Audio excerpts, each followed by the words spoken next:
नमस्कार बंधुओं, मैं केपी साहनी, ग्राम उथरावल, खलीलाबाद, संत कबीर नगर का रहने वाला हूँ। ये कहना चाहूँगा कि माननीय जमुना निषाद जी अपने समाज के प्रति एकदम समर्पित नेता थे। नेता ही नहीं थे, हम लोग तो उनको पूर्वांचल का शेर कहते हैं।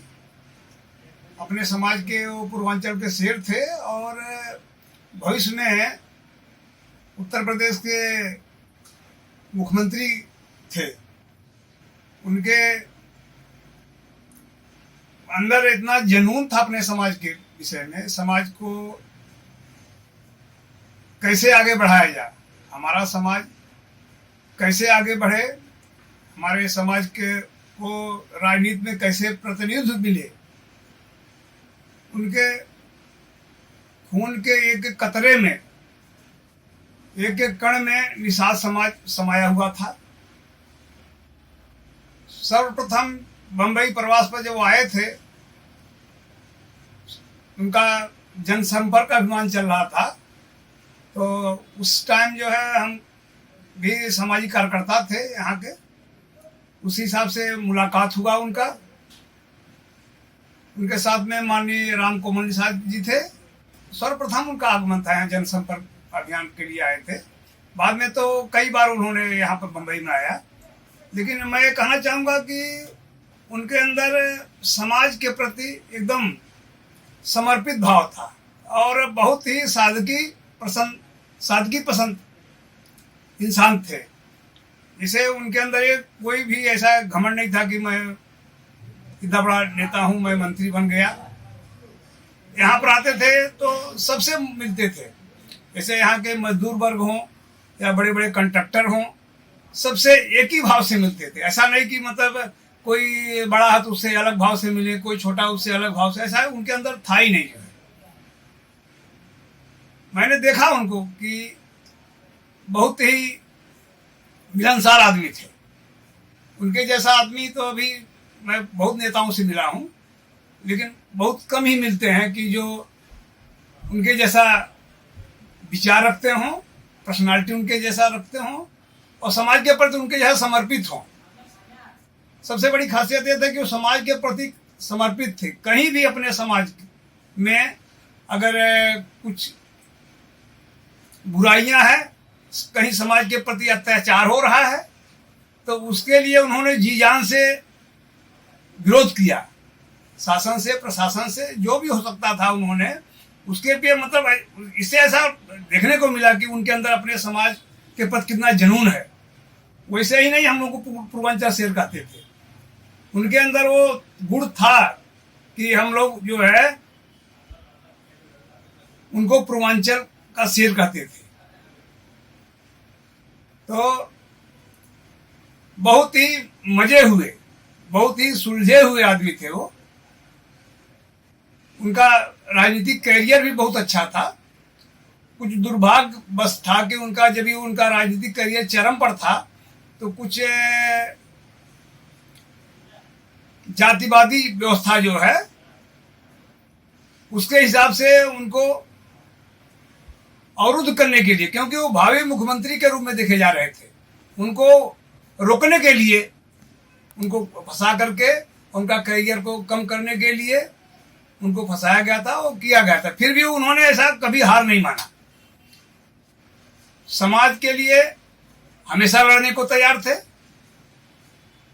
कोई भी एक मजदूर आदमी उनके पास जाता था या बड़ा आदमी जाता था, सबकी बात ध्यान से सुनते थे और हमेशा ये कोशिश करते थे कि मतलब उसकी समस्या को हल किया जाए। माननीय जमुना निषाद का जन्म सन 1953 में गोरखपुर के ग्राम सभा खुटहन खास में हुआ था। मध्यम परिवार में जन्मे माननीय निषाद का जीवन बड़ा ही संघर्षमय रहा। निषाद बिरादरी व गरीबों के उत्थान के लिए वो आखिरी सांस तक लड़ते रहे। माननीय जमुना निषाद उत्तर प्रदेश विधानसभा में पिपराइच निर्वाचन क्षेत्र का प्रतिनिधित्व करते हुए बहुजन समाज पार्टी के एक भारतीय राजनीतिज्ञ थे। वह निषाद समुदाय के रूप में शामिल थे। जमुना निषाद मायावती सरकार सरकार में मत्स्य मंत्री बने, लेकिन एक पुलिसकर्मी की हत्या के आरोपों पर नाम आने के बाद उन्हें मंत्री पद से इस्तीफा देना पड़ा। जमुना निषाद ने पूर्वी उत्तर प्रदेश में निषाद समुदाय और मुसलमानों का भी राजनीतिक समर्थन प्राप्त किया था। लगभग 15 चुनावों में चुनाव लड़ने के बावजूद उन्हें केवल 2 बार ही जीत का स्वाद चखने को मिला था। पहली बार ग्राम प्रधान के रूप में और फिर 2007 में राज्य विधानसभा में जीत हासिल की। उन्होंने पहली बार 1985 में स्वतंत्र रूप से विधानसभा चुनावों में चुनाव लड़ा और फिर 1989 और 1991 में, लेकिन तीनों मौकों पर उन्हें हार का मुंह देखना पड़ा। इसके बाद उन्हें समाजवादी पार्टी द्वारा मैदान में उतारा गया और 1998 और 2004 में पूर्व सांसद योगी आदित्यनाथ के विरुद्ध लोकसभा चुनाव लड़े, जिसमें फिर हार का मुंह देखना पड़ा। वही माननीय जमुना निषाद 1996 में कई पार्टियों के साथ संबंधों को बदला, लेकिन पिपराइच विधानसभा का चुनाव फिर से हार गए। 2002 में उन्हें अपना विधानसभा क्षेत्र बदलकर पनियार से सपा उम्मीदवार के रूप में चुनाव लड़ाया गया, लेकिन फिर हार गए। अंततः उत्तर प्रदेश चुनाव 2007 में ग्राम प्रधान के रूप में जीता और राजनीतिज्ञ और शराब व्यापारी जितेंद्र जायसवाल उर्फ पप्पू भैया को लगभग 6000 वोटों की मार्जिन से हराकर पिपराइच निर्वाचन क्षेत्र से जीत गए और बसपा नेता मायावती ने उन्हें मत्स्य मंत्री बनाया। 8 जून 2008 की रात जमुना निषाद ने गोरखपुर के पास महाराजगंज जिले के कोतवाली पुलिस थाने में एक दलित लड़की पर बलात्कार के अपराधियों के खिलाफ सजा दिलाने के राजनीतिक षड्यंत्र के तहत उन्हें ही जेल भेज दिया गया, जिसके चलते उनको मंत्री पद से इस्तीफा देना पड़ा और जेल जाना पड़ा। वही जमानत मिलने के बाद घर आते वक्त लखनऊ के सफदरगंज हाईवे पर सड़क दुर्घटना में 19 नवंबर 2010 को मृत्यु हो गई। बता दें कि इनकी सड़क दुर्घटना को भी षड्यंत्र माना जाता है। वही माननीय जमुना निषाद की धर्मपत्नी राजमती निषाद पूर्व विधायक पिपराइच और एकलौते सुपुत्र अमरेंद्र निषाद पिता के पद चिन्हों पर चलते हुए राजनीतिक जीवन को अपना लिया है।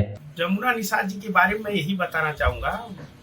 मुझे भी अवसर मिला था जमुना निषाद जी के साथ मुंबई में लोगों के साथ मिलने जुलने संपर्क में। जमुना निषाद जी के अंदर इतना सादगी था। एक बार का वाक्या है कि जब वो मुंबई में आए तो ये कहा गया कि नेताजी के लिए हम लोग एक होटल बुक कर देते हैं और वहाँ रहेंगे। तो नेताजी बोले, भाई मैं होटल में क्यों रहूंगा, मैं तो अपने भाइयों के साथ रहूंगा। वो कहीं भी झुग्गी झोपड़ी में रहने के लिए बहुत सादगी से रहते थे। ऐसा लगता ही नहीं था कि ये इतने बड़े नेता होने के बावजूद भी गरीब जो मजदूर वर्ग था उनके साथ रहते थे। ऐसे ही एक समाज का कार्यालय है, उसमें भी उन्होंने बोला कि भाई मैं समाज के कार्यालय में रह लूंगा, मुझे ऑफिस में क्यों रखना है, क्यों पैसा समाज का व्यर्थ करना है।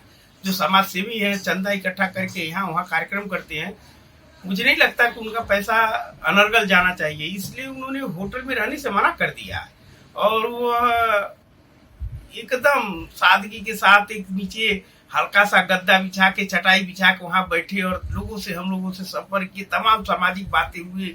लगभग कई घंटों रात 11-12 बजे तक हम लोग से बात किए। जब तक सोने का समय नहीं हुआ हम लोग बैठ के सिर्फ सामाजिक गतिविधियों में समाज का कैसे उत्थान किया जाए, समाज को कैसे बढ़ाना चाहिए, उस पर परिचर्चा करते रहे जमुना जी। आज वो हमारे बीच नहीं है, लेकिन मैं इतना ही कहना चाहूंगा, जो उनका विचार है, जो उनकी सोच थी समाज के लिए, कहीं ना कहीं वो हमारे दिलों में है। हमें पूरा उम्मीद है कि हम लोग जरूर उसमें सफल होंगे और समाज को एक नई दिशा दिया जाएगा, जो उनकी सोच थी। और उनके परिनिर्वाण दिवस पर मैं उनको दिल से श्रद्धांजलि अर्पित करता हूँ। बहुत बहुत धन्यवाद।